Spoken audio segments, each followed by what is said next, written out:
Atlanta, if you get in one of those Waymo cars, it might be being controlled by somebody in the Philippines. And that's nothing to do with the Philippines story. That's just happening to show you these Waymo cars are getting into accidents. That's what had the chief safety officer having to talk to Congress in the first place. There's a chief safety officer at Waymo who was asked, so what happens when a Waymo car encounters a driving situation that it can't independently figure out? And the answer was that the Waymo phones a human friend for help so that the Waymo communicates with a remote assistance operator. So they ask, okay, yeah, so where are the assistance operators located? And the guy told lawmakers that some are based in the United States and others are abroad.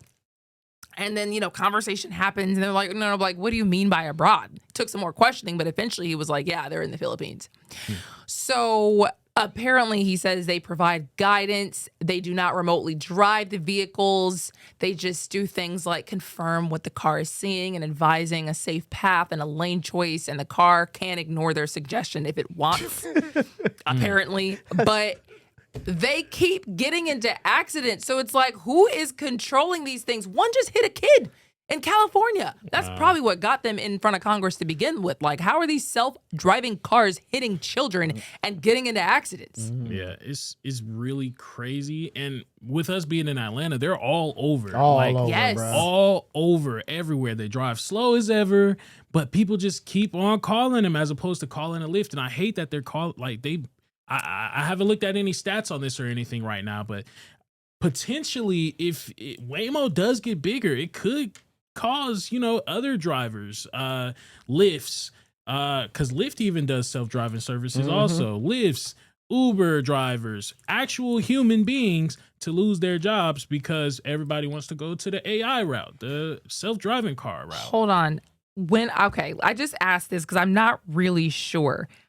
It was my understanding that you didn't actually choose the Waymo car, that you called the Uber and the Waymo showed up or a person showed up, but like you don't necessarily even get to choose.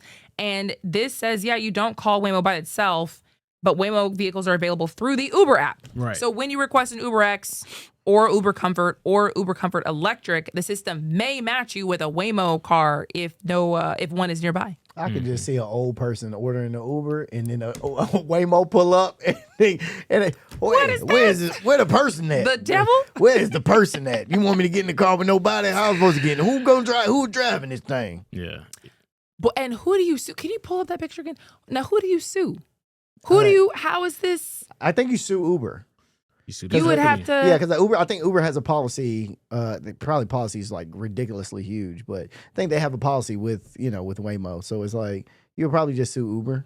How mad would you be if your driverless car got into an accident? You got to go to the airport. You got to go pick up your car. You got to do any number of things. You're like in the car and back hurt. Yeah. I'd be pissed. That's crazy. I'm looking at it right now. MK. He said Asian drivers monitoring the Waymos laugh out loud, wondering how that turns out.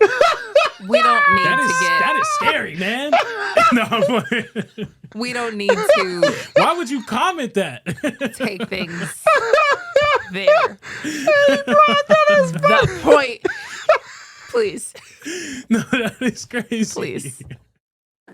All drivers are fine drivers. We don't have to throw race into this. No, that is crazy. Oh, God, that's funny. Shout out to MK. If you were the other driver and you get out and you're looking for the other driver who you need to exchange information with, this was just my Uber. Like, here's my phone. You don't have anything. I mean, scan the QR code. Scan the QR code if I get into an accident with you. That's crazy. That's crazy. Boy. Okay, well, really quick, we have got to shout the streets of Atlanta out because we got so much good stuff coming. We are right now watching with a lot of you on YouTube, but we're also on your TVs as well.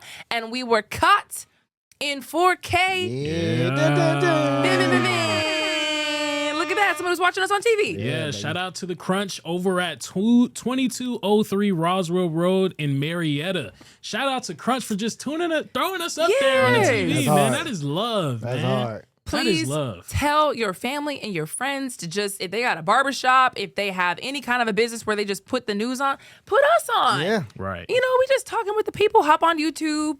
throw some comments in there. We'd love to interact with you guys. Love you guys to watch us and support us. We got a studio that's almost done getting built, so it's Yep. going to look a lot more official in these streets. So we're Yeah. really excited about it.